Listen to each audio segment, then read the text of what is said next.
అందరికీ praise lord. దేవుని నామానికి మహిమ కలుగును గాక. మరొకసారి మీ అందరితో కలిసి యేసయ్య మాటలు పంచుకోవడానికి దేవుడిచ్చిన ఈ ఉన్నతమైన అవకాశాన్ని బట్టి ప్రభుని ఎంతగానో మహిమపరుస్తున్నాను. సో ఎప్పుడు మనం కాల్స్లో మాట్లాడుతాను, అందరూ వెయిట్ చేస్తున్నారు.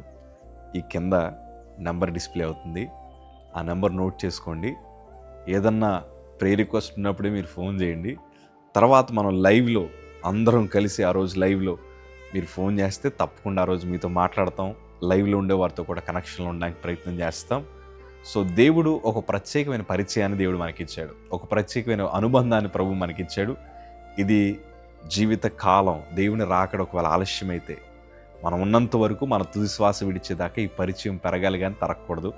సో ఒకరినొకరు మనందరం కలిసి ప్రభు పరిచయలు వాడబడుతూ దేవుని సందులో అద్భుతమైన సాధనాలుగా మనందరం ఉండాలని నేను ఎంతగానో ఆశపడుతూ ఉన్నాను. ఈరోజు ఒక ప్రాముఖ్యమైన విషయాన్ని మీతో పంచుకోవడానికి ఇష్టపడుతున్నాను.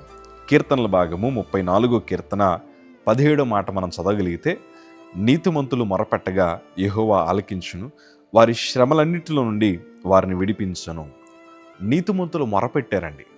దేవుని వాక్యం ఎంత స్పష్టంగా ఉందంటే, నీతిమంతులకు కూడా శ్రమలు వచ్చాయి, నీతిమంతులకు కూడా బాధలు ఉన్నాయి, నీతిమంతులు కూడా అవమానాలు అనుభవిస్తున్నారు. ఎందుకంటే ఆ కింద భాగాల్లో మనం చదివినప్పుడు 19వ మాట చదివితే, నీతిమంతులకు కలుగు ఆపతులు అనేకములు, వాటన్నిటి నుండి యెహోవా వారిని విడిపించును. నీతిమంతులకు శ్రమలు వస్తున్నాయి, నీతిమంతులకు ఆపదలు వస్తున్నాయి, కానీ దేవుడిచ్చిన భరోసా ఏంటో తెలుసా? వాటన్నిటి నుండి ప్రభు వారిని విడిపిస్తున్నారు.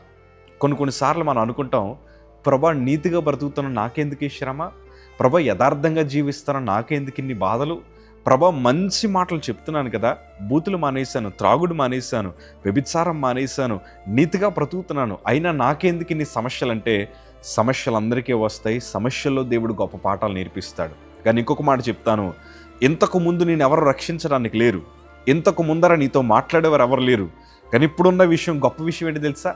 ఆ నీతిమంతులు మొరపెట్టగా దేవుని సింహాసనం దగ్గర నుండి నీకు సమాధానం వస్తుంది. నువ్వు నీతిమంతులు మొరపెట్టగా, నువ్వు నీతిమంతుడిగా ఉండి మొరపెట్టగా, నీ శ్రమలంటి నుండి ప్రభు నిన్ను విడిపిస్తాడు. విడిపించడం అంటే ఏంటి తెలుసా? బలమైన సాక్షిగా ప్రభుని నిలబెట్టబోతూ ఉన్నారు. ఈరోజు నువ్వు నీతిగా బ్రతకడం నేర్చుకోగలిగితే, నీతిగా ఉండడానికి ప్రయత్నం చేస్తే, సమస్యలు వస్తాయి, శోధనలు వస్తాయి, కానీ ఎప్పుడు కృంగిపోద్దు. మంచి వారికి ఇప్పుడు ఎన్నో ఆపదలు వస్తున్నాయి.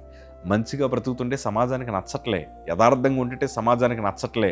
త్రాగుడు అలవాటు లేకపోతే ఏమంటున్నారంటే, ఏంట్రా చిన్నపిల్లలకి ఇంకా తాగట్లేదేంటి, నువ్వు పెద్దోడైపోయావు, నువ్వు మందు తాగాలంటున్నారు. అంటే పాపం చేయడం ఇప్పుడు అది చాలా ప్రత్యేకంగా అనిపిస్తుంది. నీతిమంతుడిగా బ్రతుకుతుంటే ఒక తెంగరోడ్లాగా, ఒక అమాయకుడిలా చూస్తున్నారు. కానీ కాదయ్యా, నీతిమంతులు చాలా గొప్పవారు.